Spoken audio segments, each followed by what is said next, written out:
To illustrate how cards interact with one another, let's take a look at these 3 cards. This shows 2 different assets and an event. There are different types of assets, different types of events, and so on. For example, there can be an asset system or asset wireless type card. These subtypes help you recognize how cards interact with each other. In this example, the event card called the Budget Increased can only be played when an asset system type card is already in play. This is explained in the card effects paragraph at the bottom. It must be attached to an asset system. In this example, it can be attached to either the desktop computer or laptop computer, since both are assets and contain the system subtype.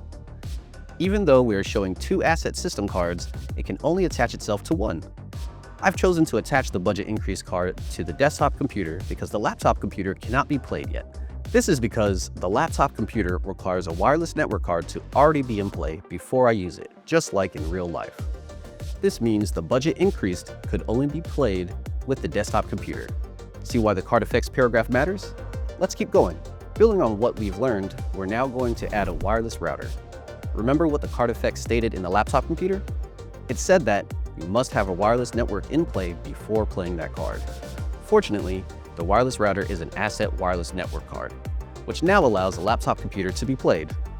Both the Budget Increased and laptop computer required another card to be played, but not every card in the game requires another card in play. That's why the card effects will be your best friend when you're navigating the game. While assets are typically how you gain points in Cyber Threat Defender, your opponents can lose points through attacks or occasional events. With the Trojan Horse attack, your opponent will lose 1 point per round until this card is countered. This means that a specific defense card is required to remove it. Whereas, with the phishing attack, your opponent would lose 2 points per round for only 2 rounds, and after 2 rounds, you will automatically remove and discard the phishing attack from play. Finally, the Firewall Rules Not Updated event card is designed to affect your opponent for a single round, after which it is removed and put into your discard pile.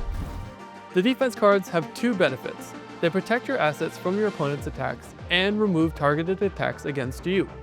For example, the Anti-Malware Virus defense card removes all attack malware card types targeting you and makes it so your opponent cannot play any attack malware cards until that defense is removed.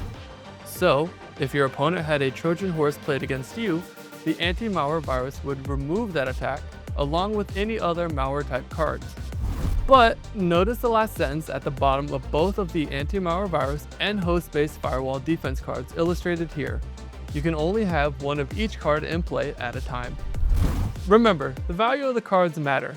Some cards help you gain points while others make your opponent lose points. In some cases, a card isn't worth any points, but can still harm your opponent.